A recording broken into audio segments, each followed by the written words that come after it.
आज के विद्यार्थियों के लिए है, देख रहे हैं ना, हिंदी।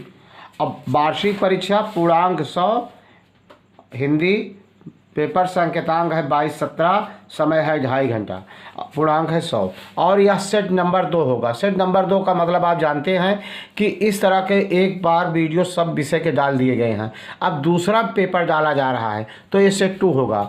जब तीसरा पेपर डाला जाएगा तो सेट 3 होगा। तो इस सेट 2 है, मतलब अब दूसरा पेपर शुरू हो गया है। और यह बाजारू पेपर है। दुकानदार के अनुसार उसने कहा कि हमारे पेपर बहुत से विद्यालयों में जाते हैं, प्रधानाचार्य सर जी ले जाते हैं, और हिंदी मीडियम के चाहे जिस विद्यालय के हों, आपको बहुत लाभ मिलने वाला है। कम से कम आपका रिपीट हो जाएगा।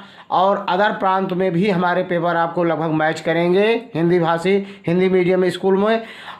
तो आप एक बार 2 बार वीडियो को ज़रूर देखना। जब आपको वीडियो अच्छा लगे तब लाइक करना, सब्सक्राइब शेयर करना, वरना मत करना। लेकिन पहले डिसीजन लेने से पहले वीडियो को 1-2 बार जरूर देखना। पहला है, निम्नलिखित गद्य खंड का संदर्भ, प्रसंग और व्याख्या लिखो। तो पहले संदर्भ कैसे लिखेंगे? प्रस्तुत गद्यांश हमारी पाठ्य पुस्तक हिंदी।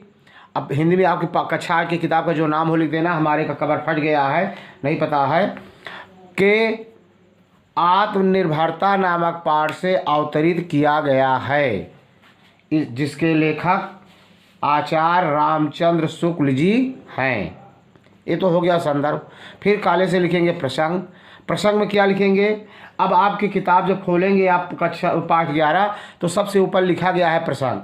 क्या लिखा गया है कि प्रस्तुत गद्यांश में पाठ में, आपके गद्यांश में लेखक ने युवाओं को स्वयं पर निर्भर रहने की प्रेरणा दी है। मतलब युवक अपने आप पर निर्भर हों, स्वयं पर निर्भर हों, दूसरों पर निर्भर न हों। यह प्रेरणा इस पाठ में दिया गया है। मतलब इस पाठ में हमें यही प्रेरणा मिलती है। तो ये प्रसंग है। अब व्याख्या कैसे लिखेंगे? व्याख्या डालेंगे। व्याख्या तो अपने आप लिखा जाता है, जानते हैं। हिंदी है, थोड़ा बढ़ा चढ़ा करके उससे संबंधित लिखिए। अब तुम्हें क्या करना चाहिए, इसका ठीक ठीक उत्तर तुम्हीं को देना होगा। मतलब जब आप युवक हो गए हैं तो लेखक के मतानुसार युवक व्यक्तियों को स्वयं डिसीजन लेना पड़ता है कि हमें क्या करना है, हम ठीक प्रकार से क्या कर सकते हैं, जीवन में कैसे सफल हो सकते हैं। समझ रहे हैं ना? दूसरा कोई नहीं दे सकता। कोई भी व्यक्ति सही रूप से, परफेक्ट रूप से या नहीं जान सकता आपके बारे में कि आप क्या करने में सफल हो सकते हैं, क्या करने में आप सफल नहीं होंगे। वैसा भी विश्वास पात्र मित्र हो तुम्हारे इस काम को वह अपने ऊपर नहीं ले सकता। विश्वास पात्र आपका परम हितैषी मित्र भी यह नहीं बता सकता कि किस काम में आप दक्ष हैं, किस काम में आपका अत्यधिक मन लगता है, किस में आप परफेक्ट हो सकते हैं। तो हम अनुभवी लोगों की बातों को आदर के साथ सुने, अनुभवी व्यक्तियों का बातों को हम सुने, बुद्धिमानी की सलाह को कृतज्ञतापूर्वक माने, अपने विचार और निर्णय की स्वतंत्रता को दृढ़तापूर्वक बनाए रखना चाहिए। सुने सबके, समझे बूझे गूथे, लेकिन निर्णय स्वतंत्रता से अपने आप लेना चाहिए कि हम क्या कर सकते हैं, किस रास्ते से चलकर हम सफल हो सकते हैं। जिस पुरुष की दृष्टि सदा नीची रहती है, जो व्यक्ति नीचे देखकर चलता रहता है, उसका सिर कभी ऊपर नहीं होता। मतलब कहने का मतलब है उसका लक्ष्य बहुत बड़ा नहीं हो सकता।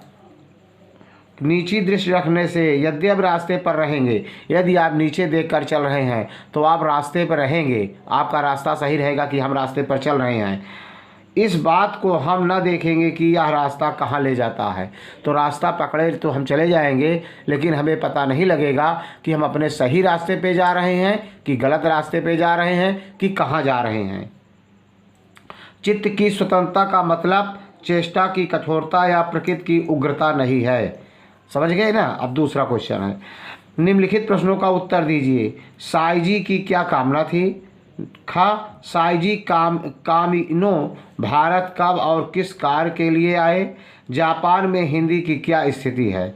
तो आप अपना किताब में देखेंगे 44 पृष्ठ पर देखेंगे, यह प्रश्न का किताब में है आपके, क्या है उसमें आप देखेंगे 44 पृष्ठ पर कौन सा पाठ है। पाठ है हिंदी विश्व शांति की भाषा है।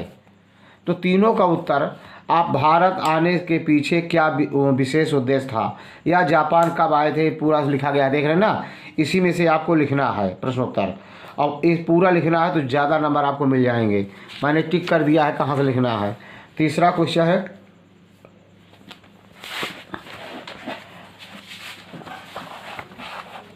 जापान में हिंदी की क्या स्थिति है। पूरा यहाँ से यहाँ तक लिखेंगे, देख रहे हैं ना।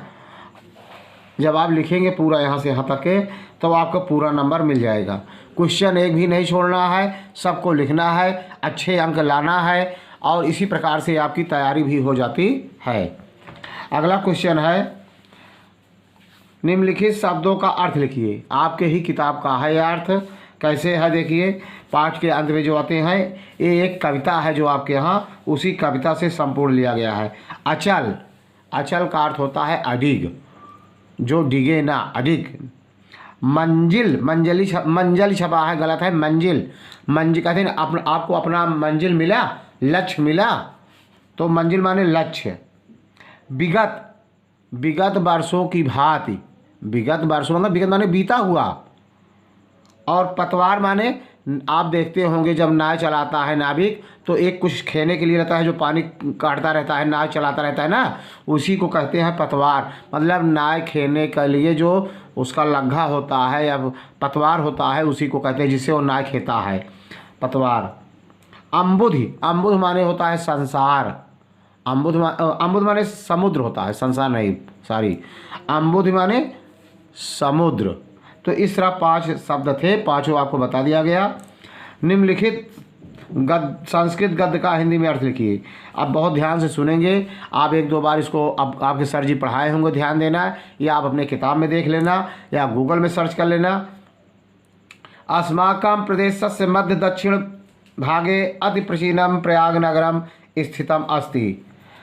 अस्माकं प्रदेशस्य मध्य दक्षिण भागे, हमारे प्रदेश के मध्य दक्षिण भाग में अति प्राचीन, अत्यधिक प्राचीन या पुराना प्रयाग नगर स्थित है। यस्य उत्तरता, इसके उत्तर में गंगा, दक्षिणता यमुना च नद्यों प्रवहतः, इसके उत्तर में गंगा और दक्षिण में यमुना नदियाँ बहती हैं, दोनों नदियाँ बहती हैं, नद्यों, 2 नदियाँ बहती हैं। तत्र सरस्वत्या नद्या अपि काचिद अदृश्यधारा वहतति पुराणेषु वर्णितम्। कह रहा है, तत्र वहाँ सरस्वत्या नद्या, सरस्वती नदी भी, काचित अदृश्य धारा, कोई अदृश्य धारा दिखाई नहीं देती है, वहतति, वहतति, वहतति माने बहती है, पुराणेषु वर्णितम्, पुराणों में वर्णित है, ऐसा पुराणों में वर्णित है। तस्य नगरस्य प्राच्यां दिशि तृषणम् अपि नदीनां भवति, उस नगर में वहाँ 3 प्राच्यां दिशि तृष्णा, 3 नदियाँ बहती हैं। कचित शोभना संगमा, इन्हीं इसी शोभा को, सुंदरता को, जहाँ 3 नदियाँ मिलती हैं उसको क्या कहते हैं, संगम। अतः तत्स्थानम चित्रेणी, इसलिए उस स्थान को चित्रेणी अर्थात त्रिवेणी या त्रिवेणी संगमा इति, त्रिवेणी संगम भी नामना अपि सर्वत्र प्रसिद्धा, हर जगह प्रसिद्ध है, त्रिवेणी नाम से भी प्रसिद्ध है। प्रसिद्धम अस्ति यतो ही तत्र त्रिसां वेगळ्या नदी धारा परस्परं मिलित्वा एकी भवति, जहाँ तीनों नदियों की धारा एक मिल करके एक होती हैं। अगला है, निम्नलिखित में से किसी एक पाठ का सारांश अपने शब्दों में लिखिए। हर्षवर्धन, आप हमारे पाठ हमारे सब जाने पूर्व हमारे पूर्वज चलता था, अब इस समय उस किताब का नाम है जो अपना देख लेंगे। हर्षवर्धन, छत्रसाल, महर्षि दयानंद सरस्वती, महर्षि दयानंद, छत्रपति शिवाजी। तो इनमें किसी एक का सारांश पूरा आप कहानी अपने शब्दों में लिखना है, आपको पूरा नंबर मिलेगा। संधि कितने प्रकार की होती है, उनके नाम। संधि कई प्रकार के होते हैं, गुण संधि, विसर्ग संधि, व्यंजन संधि, इस तरह करके नाम लिख देंगे, अपने किताब में देख लेना कि और कोई नाम है। उपमा अलंकार की परिभाषा उदाहरण सहित दीजिए। वह शब्द पुन पढ़े, अर्थ और ही और, ये तो है उपमा। हाँ, वह शब्द पुन पढ़े, अर्थ ही और ये उपमा पूछ रहा है। अगला है इसमें उपमा अलंकार की परिभाषा और उदाहरण लिखिए। तो उपमा अलंकार की परिभाषा आपको याद कर लेना है, बहुत ही कॉमन क्वेश्चन है, चाहे जिस तरह प्रकार का पेपर आएगा लेकिन ये सब अलंकार जरूर पूछे जाते हैं। तो उपमा अलंकार की परिभाषा है, जहाँ दो अलग अलग वस्तुओं या व्यक्तियों में गुण, धर्म या आकृति व प्रभाव की दृष्टि से अंतर रहते हुए भी समानता दिखाई जाए, वहाँ उपमा अलंकार होता है। क्या होता है? उपमा अलंकार। जैसे सागर सा गंभीर हृदय हो, सागर सा गंभीर हृदय हो, पहली पंक्ति। अब दूसरी पंक्ति में लिखेंगे गिर सा ऊंचा हो जिसका मन। देख रहे हैं ना, मतलब हृदय जो है सागर की तरह गंभीर हो और उनका मन जो है पर्वत की तरह ऊंचा हो। तो यहाँ पर कौन सा अलंकार है? उपमा समुद्र और पर्वत से किसी व्यक्ति की मन और हृदय किया जा रहा है, इसलिए यहाँ उपमा अलंकार है। अगला क्वेश्चन लेते हैं। निम्नलिखित शब्दों को तीन पर्यायवाची शब्द लिखिए। पर्यायवाची कॉमन क्वेश्चन, बहुत इंपॉर्टेंट, चाहे जिस प्रकार का पेपर होगा जरूर आता है। गंगा की पर्यायवाची, तो आप गंगा के लिए लिखेंगे, गंगा के होगा भागीरथी, सुरसर, देवसरी। देख रहे हैं ना। और अमृत का होगा सुधा, सोम, पीयूष, अमीय। तीसरा है जग, जग का संसार, जगत, विश्व। अगला है कमल का होगा जलज, तोयज, अम्बुज। चौथा होगा, इसके बाद होगा जल का पानी, नीर, अम्बु। देख रहे हैं ना।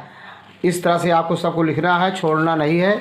अगला क्वेश्चन है, निम्नलिखित में से किसी एक पर निबंध लिखिए। किसी एक पर निबंध लिखिए। अब एक पर निबंध कैसे लिखेंगे? कंप्यूटर, मनोरंजन के साधन, होली। होली पर आपको निबंध लिखना है। किस पर लिखना है? होली पर। अभी आप होली मनाएं कि रंगों पे रंग छा जाते हैं और होली के दिन सभी अपने अपने बैर भावना को भूल करके एक दूसरे के गले मिलते हैं, रंग अबीर लगाते हैं और होली के त्यौहार मनाने के लिए लोग एक सप्ताह पहले से ही उत्साह में आ जाते हैं, भर जाते हैं और घरों में पूड़ी पकवान अनेक प्रकार के व्यंजन बनने लगते हैं। अतिथि लोगों का आना जाना शुरू हो जाता है, सेवा सत्कार करते हैं। अपने अपने ढंग से आपको इससे लिखना है, छोड़ना नहीं है। 10 नंबर का है, पूरा क्वेश्चन आपको लिखना है।